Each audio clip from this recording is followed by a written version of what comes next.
இது கர்த்தர் உண்டு பண்ணின நாள், இதிலே மகிழ்ந்து களிகூற கடவோம். ஆமென். நாங்கள் நிற்கிற இடம் தேவனுடைய பிரசன்னம். ராமேஸ்வரங்க பார்க்கலாம். தேவன் எங்கள் மத்தியில் இருக்கிறார். எத்தனை பேர் நம்புறீங்க? மத்திய 18ஆம் அதிகாரம் 20ஆம் வசனம் சொல்லுகிறது, எங்கே 2 பேரோ 3 பேரோ என்னுடைய நாமத்தினாலே கூடி வருகிறீர்களோ உங்கள் மத்தியிலே, உங்கள் நடுவிலே நான் இருக்கிறேன். ஆகவே நாங்கள் 2-3 பேருக்கு அதிகமானவர்களாக இருக்கிறோம். நிச்சயமாய் தேவ பிரசன்னம் எங்கள் மத்தியில் இருக்கிறது. தம்பி அழகாக ஆராதனை நடத்தினார், அருமையாக பாடினார். கர்த்தர் இன்னும் ஆஸ்வதிப்பாராங்க. ஆகவே நான் அங்கே அமர்ந்திருக்கும் பொழுது, இன்னைக்கோடும் த்ரோட் கொஞ்சம் ப்ராப்ளமாக இருக்குது. நான் அமர்ந்திருக்கும் பொழுது தேவ பிரசன்னத்தை உணர்ந்தேன். இந்த காலை வேளையிலும் தேவ பிரசன்னத்தை குறித்து தான் பேசும்படி வாஞ்சிக்கப்படுகிறேன். ஆமென். மோசே சொன்னார், ஆண்டவரே உம்முடைய சமூகம் எனக்கு முழுவதாய் செல்லாவிட்டால் நான் செல்ல மாட்டேன்.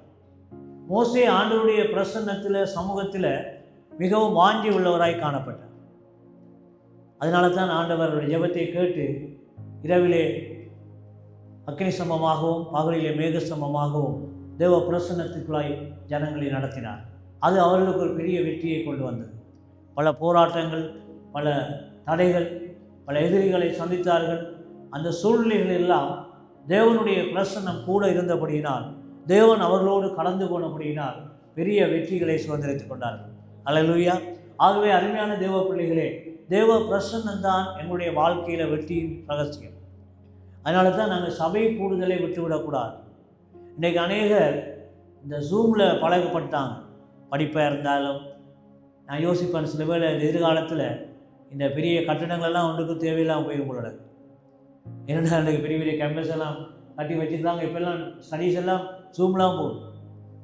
ஆராதனை நாங்கள் ஜூமில் செய்து தெரிகிறாங்க. நாங்கள் ஒன்றா செய்கிறோம். ராமேஸ்வரங்க பார்க்கல வருடார் ஒரு பைபிள் ஸ்டடி, ஒரு ஜெபம் அதில் செய்யலாம். ஆனால் தேவ ஆராதனை செய்யும் பொழுது தான் தேவனுடைய பிரசன்னத்தை நாங்கள் உணர முடியும். தேவ பிரசன்னம் வந்தால் தான் எங்களுக்கு விடுதலை. தேவ பிரசன்னம் வந்தால் தான் எங்களுடைய வாழ்க்கையில் ஆசீர்வாதம். தேவ பிரசன்னத்தில் தான் தேவன் கட்டுகளை அறுக்கிறார். ஆகவே இந்த நாளிலும் ஒரு பாடலோடு கூட ஆண்டுடைய வார்த்தைக்கு நான் கடந்து செல்ல விரும்புகிறேன். இது என்னுடைய பாடல். நான் இந்த பிரசன்னத்தை, தேவ பிரசன்னத்தை குறித்து நான் தியானித்த பொழுது கர்த்தர் என்னை கொடுத்த ஒரு பாடல்.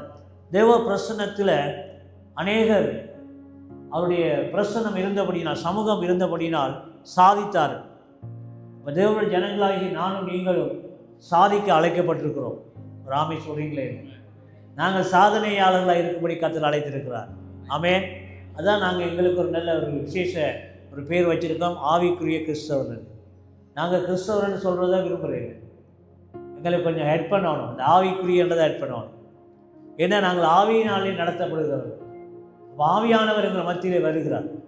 அந்த ஆவியானவர்களை நடத்தும் பொழுது ஒரு விடுதலை உண்டு. வேதம் சொல்லுகிறது, கர்த்தருடைய ஆவி எங்கேயோ அங்கே விடுதலை உண்டு. ஆகவே இந்த காலை வேளையிலே யாரெல்லாம் நீங்கள் வியாதியில் வந்திருக்கிறீங்களோ, யாரெல்லாம் போராட்டங்களோடு பிரச்சனைகளோடு வந்திருக்கிறீங்களோ, இன்றைக்கு உங்களுக்கு ஒரு விடுதலை. ஏனென்றால் ஆவியானவர் எங்கள் மத்தியிலே இருக்கிறார். அவர் உங்கள் மத்தியிலே பெரிய காரியங்களை செய்ய போகிறார். ஆமென்.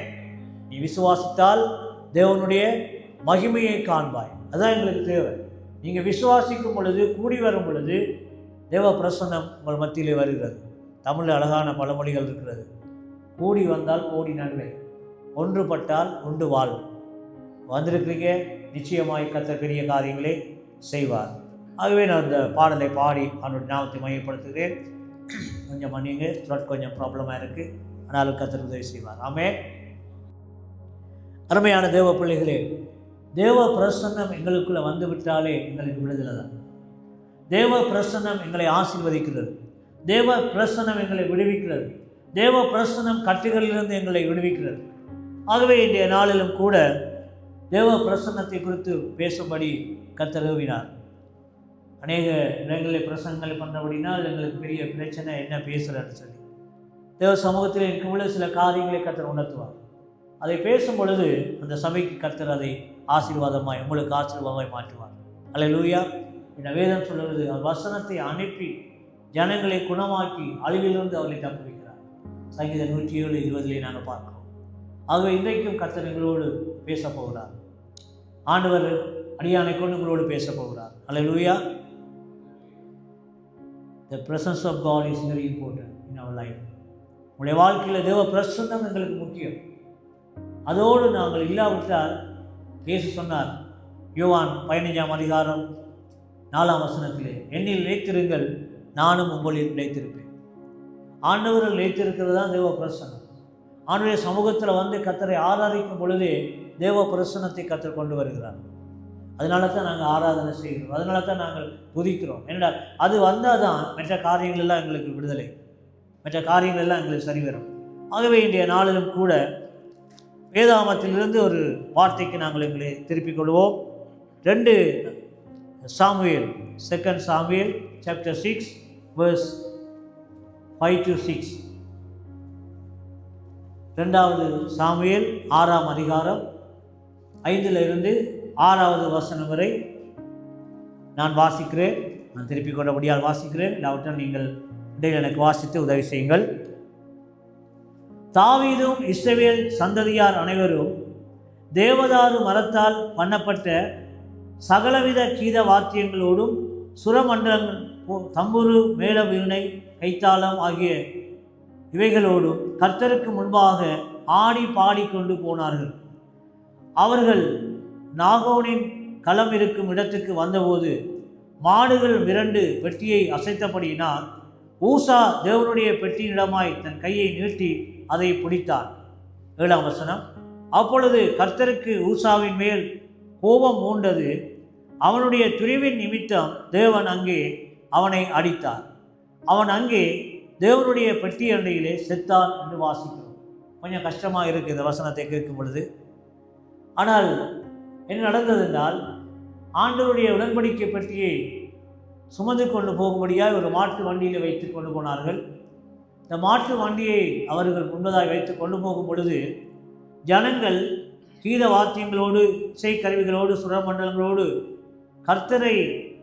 கர்த்தருக்கு முன்பாக ஆடி பாடிக்கொண்டு போனார்கள் என்று சொல்லப்படுகிறது. மாட்டு வண்டியில் இருக்கிறது உடன்படிக்கை பெட்டி. ஆனால் வசனம் சொல்லுது கர்த்தருக்கு முன்பாக ஆடி பாடிக்கொண்டு போனார். அதனுடைய அர்த்தம் என்ன தெரியுமா? மாட்டு வண்டியில் வந்தது யார்? உடன்படிக்கை பெட்டியில் இருந்தது யார்? தேவனுடைய பிரசன்னம். தேவன் இருந்தார். தேவன் இருந்தார் என்பதற்கு அடையாளம் என்ன தெரியுமா?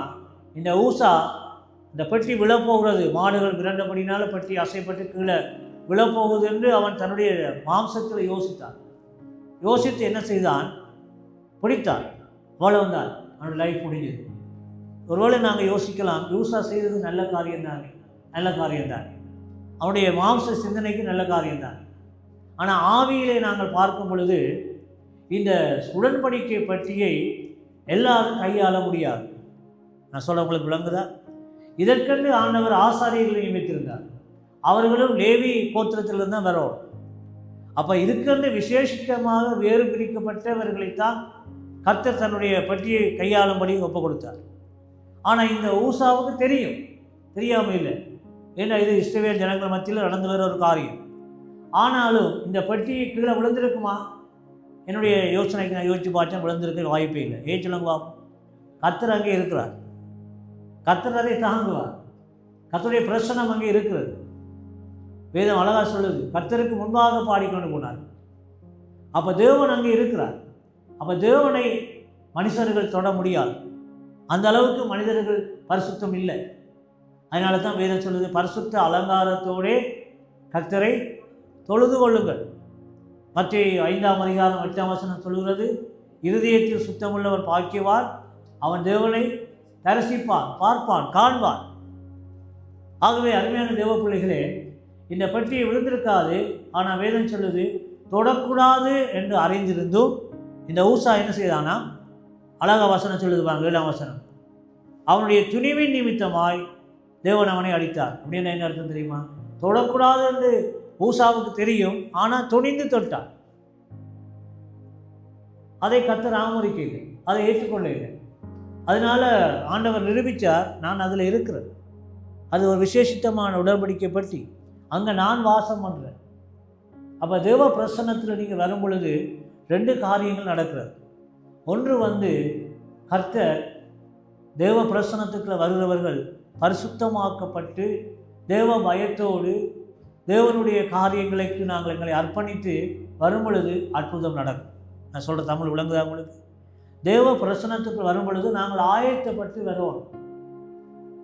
ஏன்னா சிலர் வருவார்கள், பாவிகள் வருவார்கள், ஸ்மோக் பண்ணி கொண்டு வருவார்கள், ட்ரிங்க்ஸ் பாவிச்சு கொண்டு வருவார்கள். அவர்களுக்கு கர்த்தர் கிருபையாக இருப்பார். ஏன்னா அவர்கள் பாவிகள், அவர்களுக்கு இங்கே வந்து தான் விடுதலை. ஸோ அவர்களை கர்த்தர் அடிக்க மாட்டார். ஆனால் தேவனுக்குள்ள ரட்சிக்கப்பட்டு பரிசுத்தமாய் வாழுகிற நாங்கள் தேவ பிரசன்னத்துக்குள் வரும் பொழுது ஏதாவது குறைபாடுகளோடு தவறுகளை செய்து வந்து ஒன்றுமே தெரியாத மாதிரி நாங்கள் நின்றோம் என்றால் தேவனுடைய கோவாய்க்கினை எங்கள் மேல் வரும். அதுவேளை நீங்கள் அங்கே மறித்து போக மாட்டீங்க. சில வேளை அது உங்களுக்கு ஒரு சாபமாக வரும், ஒரு வியாதியாக வரும், வேறு ஏதாவது பிரச்சனையாக வரும். அப்போ தேவ பிரசன்னத்துக்குள்ளே வரும் பொழுது நாங்கள் எப்படி வரணுமா? ஆண்டவரை சேவிக்கிறவர்கள் ஆராதிக்க எப்படி வரணும்? சங்கீதம் 2ஆம் சங்கீதம் 10ஆம் வசனத்தை வாசியுங்கள். பாருங்கள், ஆண்டவர் எவ்வளோ அழகாய் தேவ பிரசன்னத்தை குறித்து வைராக்கியம் உள்ளவராக இருக்கிறார். தேவ பிரசன்னத்துக்குள்ள வர்றவர்கள் எப்படி நாங்கள் வரவேணும், எப்படி கர்த்தரை நாங்கள் ஆராதிக்க வேணும், எப்படி நாங்கள் அவரை நோக்கி பார்க்க வேண்டும், அழகாக சொல்லப்பட்டது.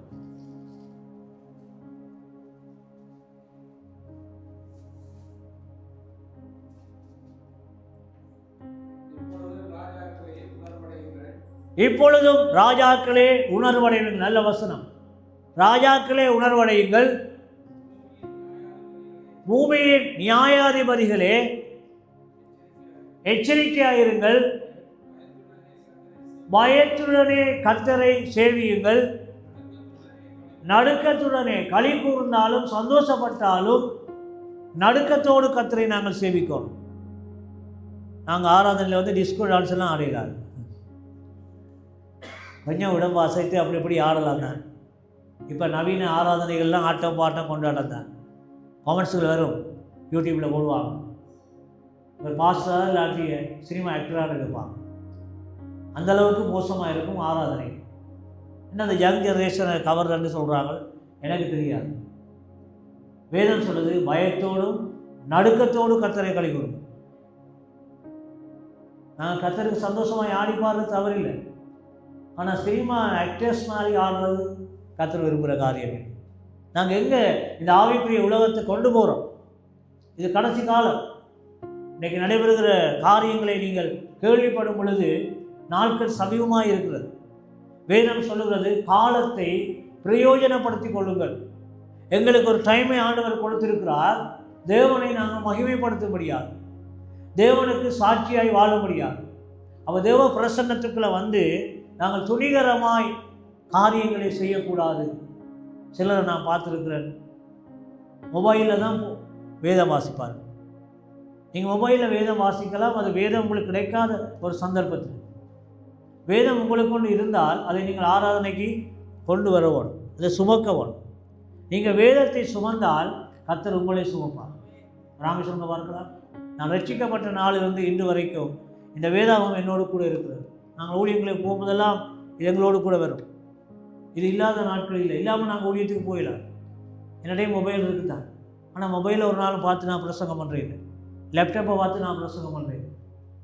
ஏன்னா கர்த்தர் எங்களுக்கு நல்ல புத்தகத்தை தந்திருக்கிறார், பரிசுத்த வேதாகம்.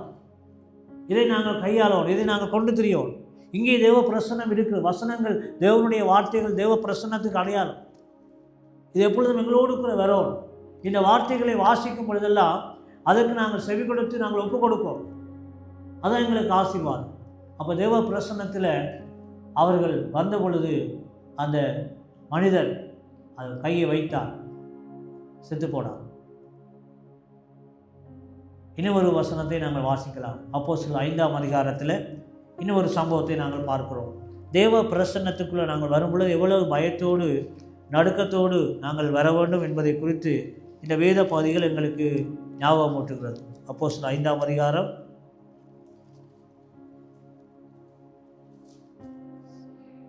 2ஆம் வசனத்தில் வாசிக்கிறேன். தன் மனைவி அறிய அவன் கிரயத்தில் ஒரு பங்கை வஞ்சித்து வைத்து ஒரு பங்கை கொண்டு வந்து அப்போஸ்தலருடைய பாதத்திலே வைத்தான். பேதுரு அவனை நோக்கி, அனனியாவே, நிலத்தின் கிரயத்தில் ஒரு பங்கை வஞ்சித்து வைத்து பரிசுத்த ஆவியினிடத்தில் பொய் சொல்லும்படி சாத்தான் உன்னை இருதயத்தை நிரப்பினது என்ன? அதை விற்கும் முன்னே அது உன்னுடையதாக இருக்கவில்லையோ? அதை விற்ற பின்பும் அது உன் கிரயம் உன் வசத்தில் இருக்கவில்லையோ? நீ உன் இருதயத்திலே இப்படிப்பட்ட எண்ணம் கொண்டது என்ன? நீ மனுஷரிடத்தில் அல்ல, தேவனிடத்தில் பொய் சொன்னாய் என்றார். அப்படி சொன்ன பொழுது இந்த அன்னடியா இந்த வார்த்தைகளை கேட்கவே விழுந்து ஜீவனை விட்டான் என்று வாசிக்கும். பயங்கரமாக இருக்கு. தேவ சமூகத்தில் வந்து தேவ மனுஷனுக்கு முன்பாக பொய் சொல்கிறான். பேதுரு ஒன்றும் செய்யலை, அப்போஸ்தலர் ஒன்றும் செய்யலை, ஆனால் கர்த்தர் அடித்தார். அப்புறம் மனைவியை கூப்பிட்டா மனைவி வந்து சொல்கிறா, அவன் அதே மாதிரி தான் சொல்கிறான். அது சொல்கிறார், புருஷனை கொண்டு போன அதை சுமந்தவர்கள் வந்திருக்கிறார்கள் என்று அவன் வந்து செஞ்சுட்டான். ஸோ இதெல்லாம் எங்களுக்கு என்னத்துக்கு அடையாளமாக இருக்குது தெரியுமா? தேவ பிரசன்னம், தேவன் வாசம் பண்ணுகிற இடம். ராமேஸ்வரம் பார்க்கலாம். அப்போ தேவ பிரசன்னத்துக்குள்ள நாங்கள் வரும் பொழுது பயத்தோடு நடுக்கத்தோடு வரும். ஏன்னா கர்த்தர் இங்கே தான் எங்களை ஆசீர்வதிக்கிறார். இங்கே தான் கர்த்தர் எங்களுடைய வாழ்க்கையில் இருக்கிற கஷ்டங்களை அறுத்து எங்களுக்கு விடுதலை தருகிறார். இங்கே தான் தன்னுடைய மகிமையை கர்த்தர் வெளிப்படுத்துகிறார். அதனால தான் வேதம் சொல்லுது, நீ விசுவாசித்தால் தேவனுடைய மகிமையை காண்பாய். இப்போ தேவ பிரசன்னத்துக்குள்ள வர்ற தேவ ஜனங்களே, நாங்கள் கர்த்தரை ஆராதிக்க வருகிறோம். வேற எந்த காரியங்களும் சிந்தனைகளும் வேற எந்த நோக்கங்களும் எங்களுக்கு இருக்கக்கூடாது. ஏன்னா நாங்கள் கர்த்தரை ஆராதிக்கும்படி வரும் பொழுது அவர் எங்கள் மத்தியிலே வருகிறார். அதுதான் ஆண்டவர் சொன்னார், 2 பேரோ 3 பேரோ என்னுடைய நாமத்தினாலே எங்கே கூடி வர்றீங்களோ, மண்டபமாக இருக்கலாம், வெளி பிரகாரமாக இருக்கலாம், வீடாக இருக்கலாம், எனிவேயா எங்கே இருந்தாலும் ஏதாவது இடத்துல நீங்கள் கூடும் பொழுது கர்த்தர் அங்கே வருகிறார். எங்களுடைய அந்த விசுவாசத்தை கனப்படுத்தும்படி, எங்களுடைய விசுவாசமான அந்த ஆராதனை அங்கீகரிக்கும்படி கர்த்தர் எங்கள் மத்தியிலே வருகிறார். சம்பவம் நடந்தது, ஊசா செத்து போனான். இப்பொழுது நாங்கள் பார்க்குறோம், ராஜாவுக்கு பயம் வந்து விட்டது. தாவீது ராஜா என்ன சொன்னார்? கீழே வாசியங்கள் பார்க்கலாம். சாமுவேல் 6ஆம் அதிகாரம் 10ஆம் வசனத்தில் வாசித்தோம். அதை கீழே வாசிங்க.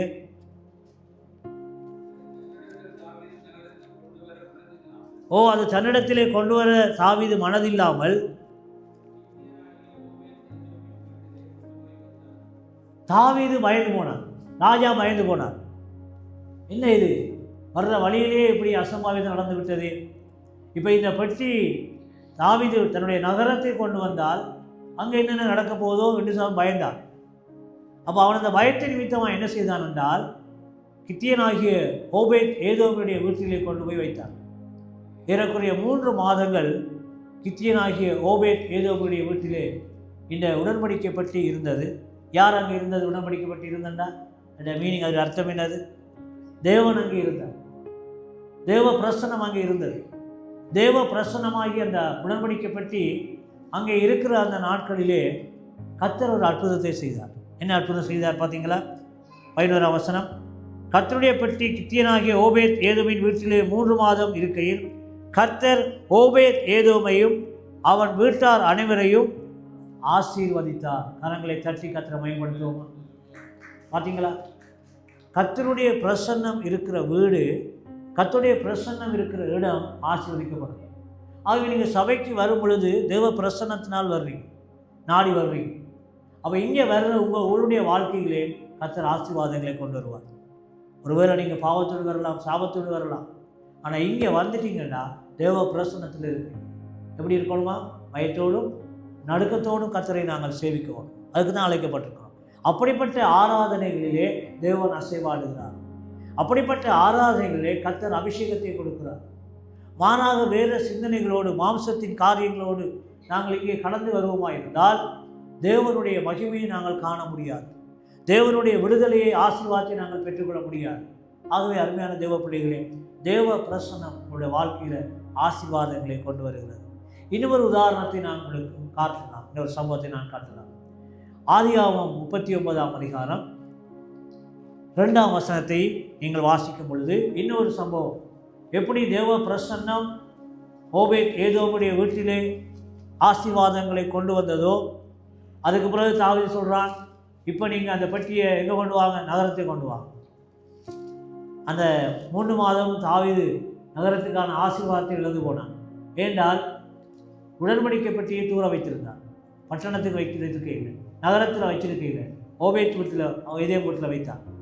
அவனுக்கு ஆசீர்வாதம், பட்டணத்துக்கு ஆசீர்வாதம். ஆனால் அதே வண்ணமாக இன்னும் ஒரு சம்பவத்தை நாங்கள் பார்க்கலாம். ஆதியாகமம் 39 2ஆம் வசனம், கர்த்தர் யோசேப்போடு இருந்தார். அவன் காரிய சித்தியுள்ளவனானான். அவன் எகிப்தியனாகிய தன் எஜமானுடைய வீட்டிலே இருந்தான்.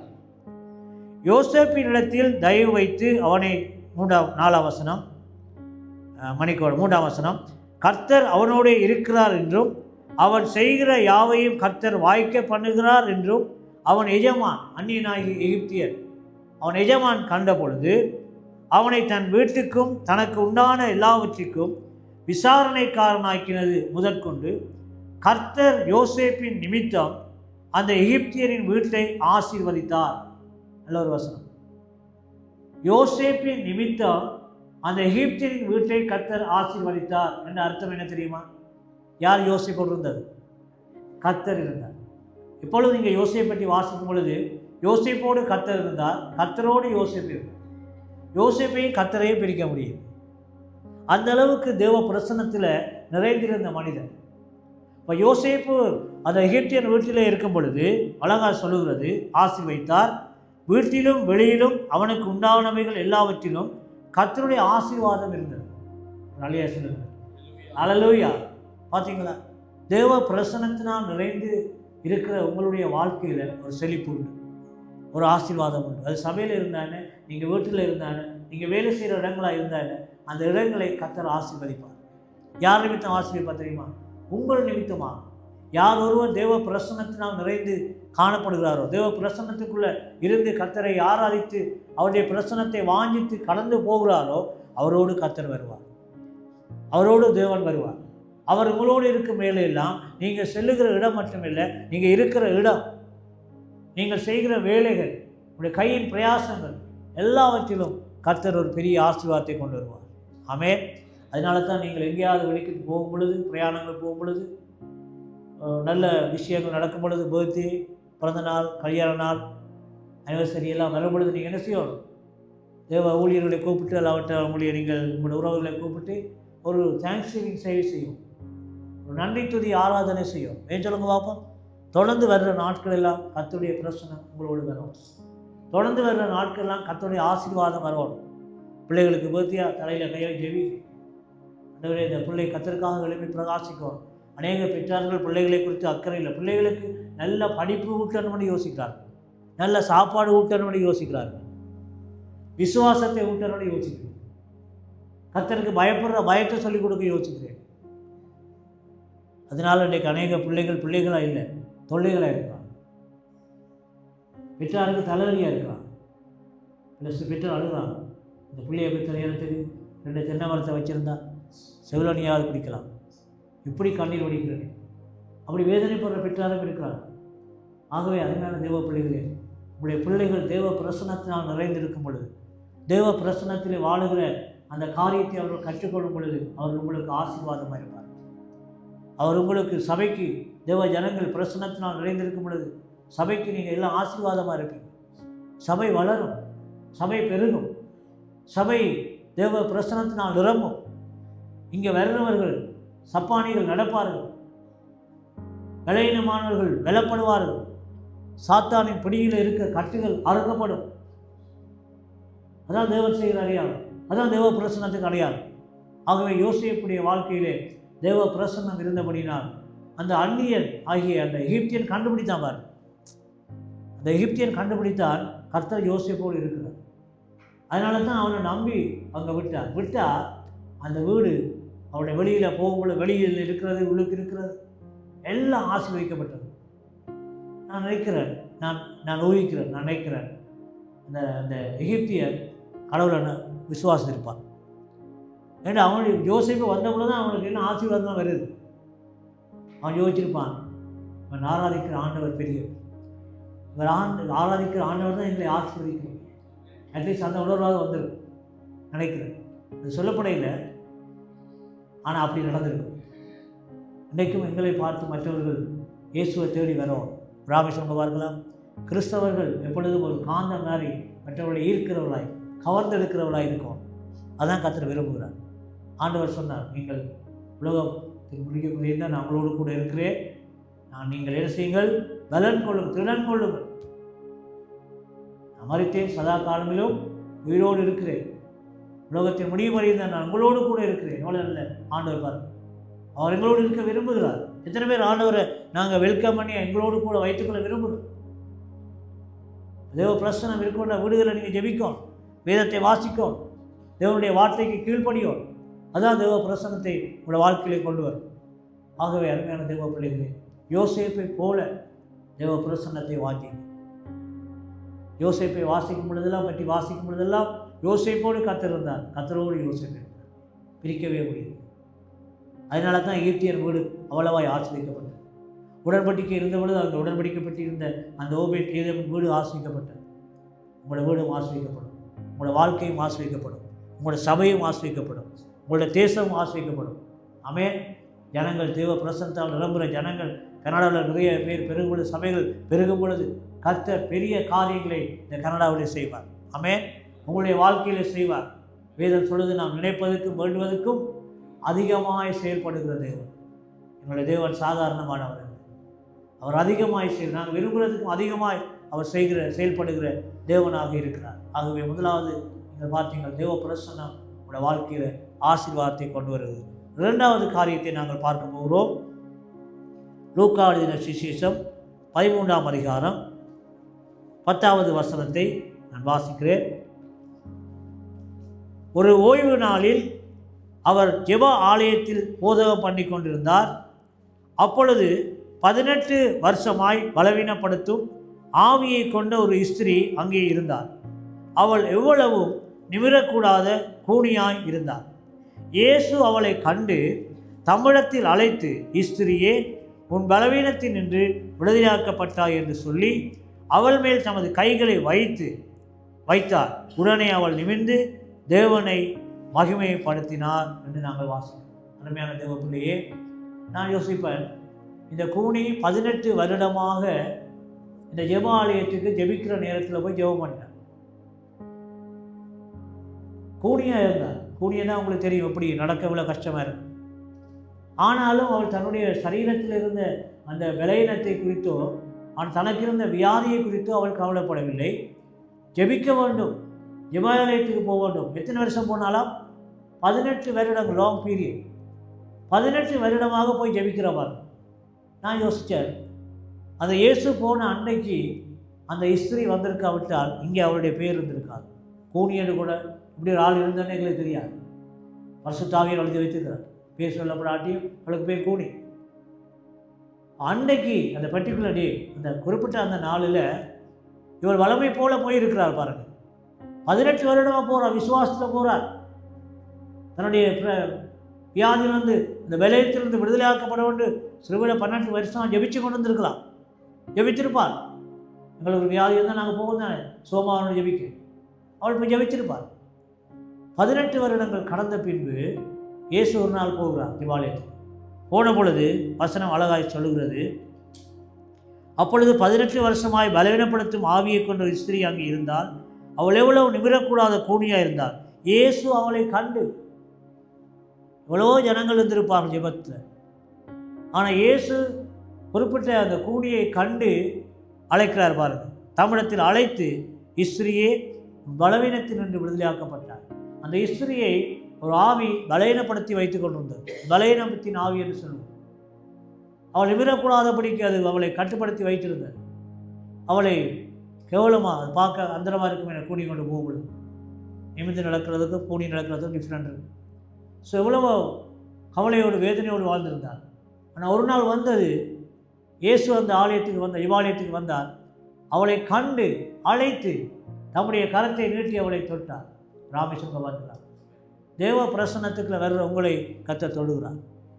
உங்களுடைய சரீரங்களில் இருக்கிற பலவீனங்கள், வியாதிகள், சத்துருடைய அதிகாரங்கள், வல்லமைகளில் இருந்து கர்த்தர் விடுதலையாக்க அவரால் முடியும். அவரால் மாத்திரம்தான் முடியும்.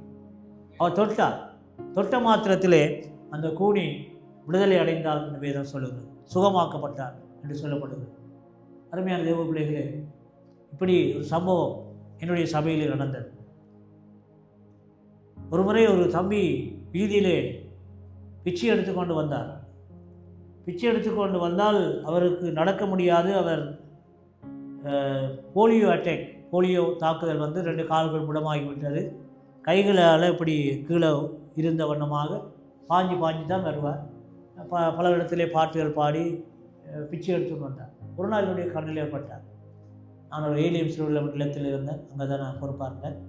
அங்கே அவர் வந்தார். வந்த பொழுது நான் அவரை என்னுடைய அந்த இல்லத்துக்குள் அழைத்து நான் அவரோடு கொஞ்சம் பேசினேன். அவர் சொன்னார், இங்கே ஒரு கோயிலில் போய் தான் பிரதிஷ்டை பண்ணினதாகவும் அதுக்கு பின்பு சம்பவம் நடந்ததாகவும் சொன்னார். ஸோ நான் சொன்னேன், எதுவாக இருந்தாலும் பரவாயில்லை. நான் இவரோடு பேசி கொண்டிருக்கும் பொழுது ஆண்டவர் ஒரு சிந்தனை என்னுடைய கொண்டு வந்தார். இந்த அலங்கார வாசலில் அந்த முடவன் பிச்சை எடுத்துக்கொண்டு வந்தார், சம்பவங்களுக்கு தெரிந்தானே. அந்த பிச்சைக்காரனை, அந்த முடவனை கர்த்தர் எழுப்ப முடியுமா இருந்தால் இந்த பிச்சைக்கார முடவனை கர்த்தரால் எழுப்ப முடியும். அந்த ஒரு நம்பிக்கை வந்த பொழுது எனக்குள்ள விசுவாசம் வந்தது. நான் அவருக்கு சொன்னேன், தம்பி நீ பிச்சை எடுக்காத. நான் இந்த சிறுவலத்தில் இருந்தபடினால அங்கே நிறைய மூட்டை அரிசி மாசி எல்லாம் பிள்ளைகளுக்கு வைத்திருந்தால் வாங்கி, ஸோ நான் அதில் கொஞ்சம் எடுத்து நான் சொன்னேன், நான் ஒவ்வொரு வாரம் உனக்கு அரிசி மாசினி முக்கியமான தேவையான சாமான்கள் உனக்கு தருவேன். நீ பிச்சை எடுக்கக்கூடாது, நீ ஒன்று செய்யணும். ஒவ்வொரு சனிக்கிழமை இங்கே ஃபாஸ்டிங் ப்ரேயர் நடக்கிறது, ஒவ்வொரு ஞாயிற்றுக்கிழமையும் மாலை ஆராதனை நடக்கிறது, நீ தவறாமல் வரும். அவர் சொன்ன, ஓ பாஸ்டர் நான் செய்கிறேன். நான் உடனடியாக கொஞ்சம் திங்ஸை கொடுத்து ஒரு தம்பியை பிடிச்சி மோட்டர் சைக்கிளை வச்சு, அவர் சொல்லிபுரத்தில் சத்தியக்காடு முகாம் என்று ஒரு அகதி முகாம் இருந்தது. யுத்தத்தால் இடம்பெயர்ந்து வந்தவர். இவர் காரணங்கள் இருந்தவர். அவருடைய பேர் வந்து ஆறுமுக விக்னேஸ்வரன். அவர் வந்து அங்கே இருந்தார். ஸோ நான் கொடுத்து சொன்னாங்க, ஒவ்வொரு ஞாயிற்றுக்கிழமையும் வா, சனிக்கிழமையும் வா, ஆண்டவர் உன்னை நடக்க பண்ணுவார், ஆண்டவர் உன்னை எழுப்புவார். அவரும் இந்த வார்த்தையை நம்பிட்டாங்க. தவறாமல் இருப்பான். ஒரு மாதம் போய் 1 வருஷம் போயிட்டு ஞானசாரம் கொடுக்க சொன்னார். கொடுக்க நாங்கள் ஆயத்தப்பட்டோம். அப்படி சொன்னார், பாஸ்டர் எனக்கு யோபு என்ற பெயரை வைக்கண்டாம். ஏன்னா அவர் 1 வருஷத்துக்குள்ளே யோபை பற்றி படிச்சுட்டார். யோபு பட்ட பாடுகள் நானும் பாடுகள் பட்டிருக்கிறேன், அது எனக்கு பொருத்தமாக இருக்குது பாஸ்டர், எனக்கு பேரை வைங்க. ஓகே வச்சான். நம்ப மாட்டீங்க, ஒரு நாள் இரவு ஜெபம் நடந்து கொண்டது. அந்த யுத்த காலத்தில் வந்து ஜனங்கள் எல்லாம் வந்து கேட்பாங்க, சபையில் பாஸ்டர் வந்து கேட்பாங்க, எங்களை கேட்பாங்க, பாஸ்டர் இங்கே நைட் ப்ரேயர் வைக்கலையே பாஸ்டர், ஏன்னா வீடுகளில் இருக்க பயம், ஏன்னா ஷெல் அடிப்பார்கள், பொம்மர் வந்து கொண்டு போடும். அவங்களுக்கு ஒரு நம்பிக்கை அந்த சேர்ச்சில் வந்து இருந்தால் கொஞ்சம் பாதுகாப்பாக இருக்கும். ஸோ கேட்பாங்க. ஸோ சரி நாங்கள் வச்சோம். அப்படி ஒரு இரவு ஜெபத்தில் பின்னால் பெஞ்ச் போட்டிருப்பாங்க, வாங்கல் போட்டிருப்பாங்க, அதில் கையை ஊண்டி பாஞ்சுக்கு ஏறி இருப்பார். அப்படி இருந்து கொண்டு கர்த்தரை ஆராதித்து கொண்டு இருந்தோம். இரவு ஜெபம் ஆராதனை அபிஷேகமாய் போய் கொண்டு நான் தான் ஆராதனை நடத்தி கொண்டு வந்தேன். திடீரென்று சபையிலிருந்து சத்தம் வருகிறது, யோபு நடக்கிறான், யோபு நடக்கிறான். கண்ணை முடித்து பார்க்குறான். அங்கால பின்னுக்கு இருந்த அந்த தம்பி நடந்து வாரான். ஒரு 17-18 வயது இருக்கணும் அவனை சந்திக்க. நடந்து வாரான். நாங்கள் வேதத்தில் தான் சப்பானி நடக்கிறதெல்லாம் படிச்சிருக்கோம். சில அற்புதங்களை நாங்கள் பார்த்துருக்கோம். கண்ணால் கண்ட காட்சி. நடந்து வாரான். முன்னுக்கு வந்தான். என்ன தம்பி நடந்தது? சரி, நான் பாஸ்டர் பெஞ்சில் வாங்கில் இருந்தேன். நான் ஆவியில் நிறைஞ்சு கர்த்தரை ஆராதித்து கொண்டிருக்கும் பொழுது சொன்ன வசனம், ஆவியில் நிறைஞ்சு நான் கர்த்தரை ஆராதிக்கும் பொழுது என்னை அறியாமல் ஒரு சக்தியை நான் தூக்கி வீசிட்டு பாஸ்டர் நான் கீழே விழுந்துட்டேன். விழுந்த பிறகு எனக்குள்ள சத்தம் வருது, எலும்பு எலும்பு, யோபு எலும்பு. எலும்பினேன் பாஸ்டர் நடக்கணும்னு சொன்னான். கை தட்ட மாட்டீங்களா? நான் கதையாக சொல்கிறேன், நடந்தது தான் சொல்கிறேன். அல்லேலூயா. நடந்தது. இந்த வைஃபுக்கு நாங்கள் சாட்சி. நான் கதை சொல்லலை. இதான் தேவ பிரசனத்தில் நடக்கிற காரியம். ராமேஸ்வரங்க பார்க்கலாம்.